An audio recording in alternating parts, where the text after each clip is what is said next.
between ambition and aspiration is to realize humility.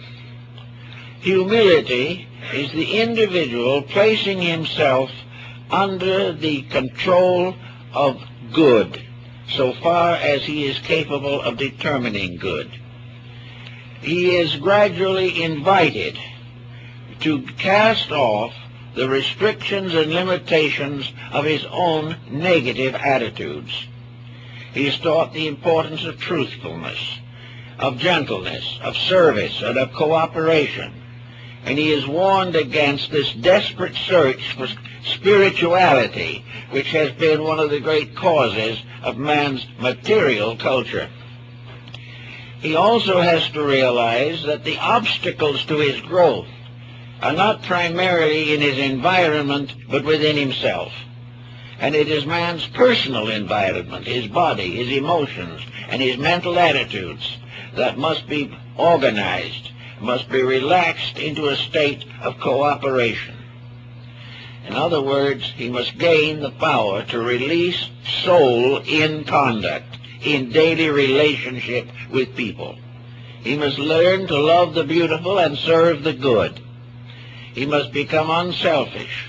He must protect himself against all destructive attitudes. These things come first. Therefore, in the ancient mystery system, the whole concept was discipline. But the discipline was not to bring him under the authority of the temple or under the domination of the gods.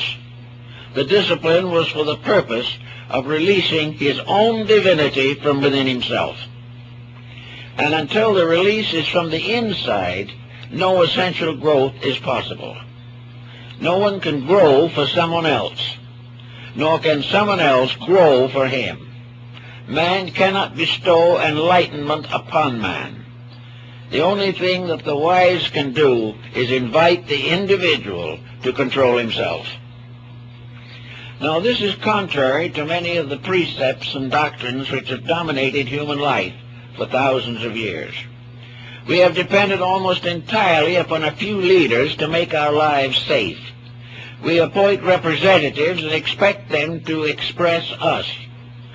This is a materialistic policy which probably cannot overcome it immediately, but no leader can save his following.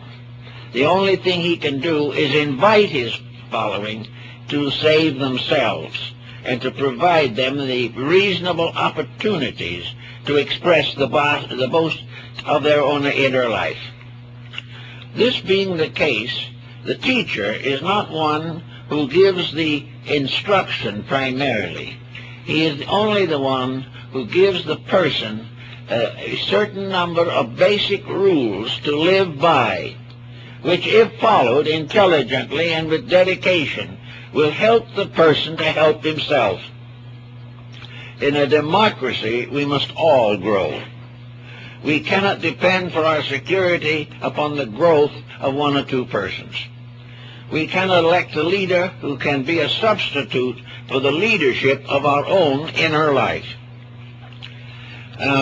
Emerson, Thoreau, and several of the group of the New England, Boston Transcendentalists were persons who had previously very orthodox religious backgrounds.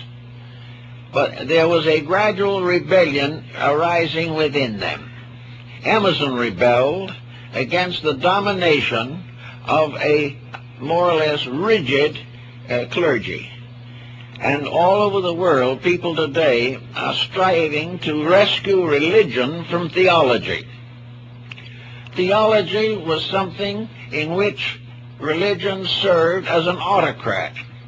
Theology was what determined the individual's conduct by the will of an ecclesiastical hierarchy. In the Middle Ages, if he didn't conform, he was burned at the stake. There was not the intent to help him to release himself. He must obey a rule or a canon. He must do what he was told to do, and this rule or canon constituted integrity. If he disobeyed the rule or the canon, he was subject to a heavy penalty. Therefore, the decision was not because of his love of God, but because of his fear of being burned at the stake. This was contrary to all basic religious insights, and therefore caused a gradual rebellion leading ultimately to the Protestant Reformation. Actually, the Protestant churches, to a measure, have taken on this transcendentalism. There is less and less dogmatism in them. And in the groups such as the Friends and the Quakers, we find an almost complete lack of ecclesiastical organization. In many of these groups, the individual allows whatever is his own highest conviction to come through, and he is satisfied to live with this and try to grow accordingly. There's much to be said for a very simple religious belief, and I think for most people it is the only security in these troubled times. There's been a great deal of emphasis upon finding shortcuts to enlightenment, using all kinds of escape mechanisms and defense mechanisms, and assume that these come from inside. We must realize, however, that a very great part of psychic phenomena arises, yes, from the inside, but not from the soul core. It arises from frustrations of one kind or another, escape mechanisms, defenses, and, to a measure, hallucination. The actual problem, therefore, of growing is to settle down to the keeping of the rules. And these rules are not difficult, and as one philosopher observed not long ago, namely that history is the great example of keeping and breaking rules. And wherever the rules of human relationships are broken, history becomes violent. Wherever the individual follows the best part of himself, he comes to the nearest security that he can attain in this world. So here we have the definite problem of weeding out what constitutes, to most people, information from inside. They want to believe that dreams or visions or symbols or some mysterious arrangement of psychic pressures is very important. It is only important if the individual who receives it is already a well-organized individual. In other words, the visions of a neurotic are not trustworthy, regardless of how we want to think about it. Also, in a great many cases of frustration, dreams are merely a statement symbolically of the frustration and not a cure for it. And in most cases, these pressures, these visions, these messages are aimed at making the mistake important and telling the individual that he's right and other people are wrong. If he's wrong himself, he will try to escape just as he would in ordinary physical living. If he wants to escape the responsibility of admitting that he is wrong, he goes into an elaborate defense of his own attitudes or tries to push the responsibility onto someone else. Now, the mind and emotions do the same thing.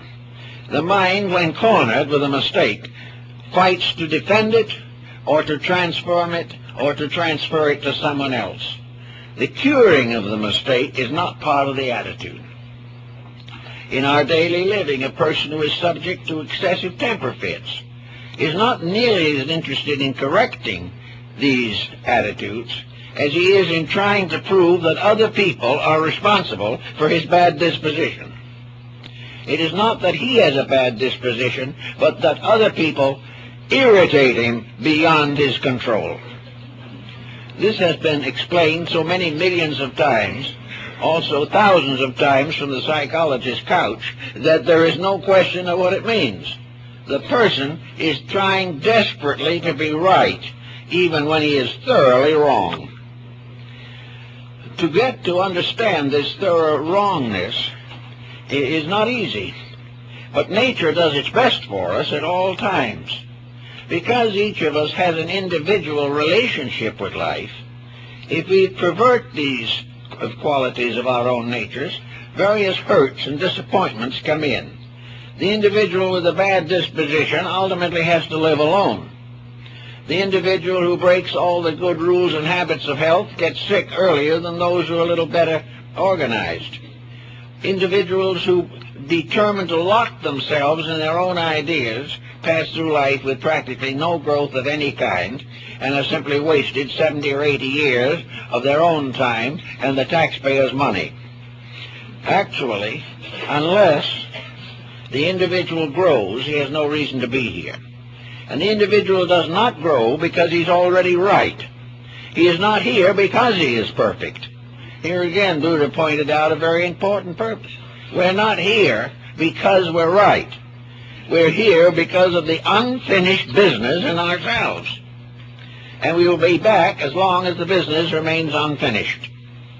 And the individual trying to escape responsibility, trying to have a life of fun, depending upon bad habits for his pleasures, and devoting himself entirely to the accumulation of worldly goods in a universe where these are of no importance whatsoever, does not have a good life.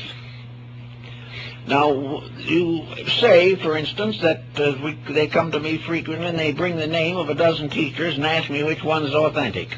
The one that's authentic is the one inside, if you give it a chance. Now, if someone comes along and says, I can help you to reach into yourself by discipline, you might have a little confidence in them. But if that confidence is to remain, they have to do that very, very thing. And in these days of highly competitive metaphysics, the emphasis is nearly always on making everything as easy as possible for the follower so that he will not search elsewhere and will remain. It is not the basic intention of these things to make life strictly correct. The individual who has a bad disposition can go through all kinds of religious organizations and still have it. Nothing has been done to make him change. Now, you can't point a finger at him and say, change. This would probably result in a riot. But what you can do is to recognize that anyone who is a fit leader is gently but firmly impelling you to change. Not compelling, but impelling. The sincere leader wants to liberate a follower, not to attach him. He wants the individual to grow into his own fullness, or as far as he can go. It is not likely that he's going to develop all his potentials in any one embodiment, but he should leave this world better than he gets into it. And the only way he can be better is because he has released more of good from within himself. It is this good from within himself that helps him to grow. Now, in order to increase this probability of good and encourage growth, man is faced with responsibility. His life is very often a mass of duties. He is continually being beset by situations that are difficult. So these become, in a sense, his trials, his tests, his obligations. The reason why he is beset with these difficulties is because he has not handled situations correctly. The situation that is difficult arises usually from his own inability to handle something that might have been good. Nature does not send false evils to us. Nature does not afflict us with anything that is beyond our comprehension to work with and finally to normalize. We are not simply being beaten by some strange cosmic force that wishes to bear down on us until we can't stand it any longer. All of these things require certain adjustments from within ourselves. And mysticism in general teaches the importance of adjustments, the importance of making things what they should be through a gradual process of enlightenment. The moment a problem arises, we have to estimate our own resources. Whatever we are, whoever we are, and whatever the problem is, the answer is in ourselves. Of this there can be no doubt. Whatever situation that we face can be dominated by our own inner convictions. We can solve any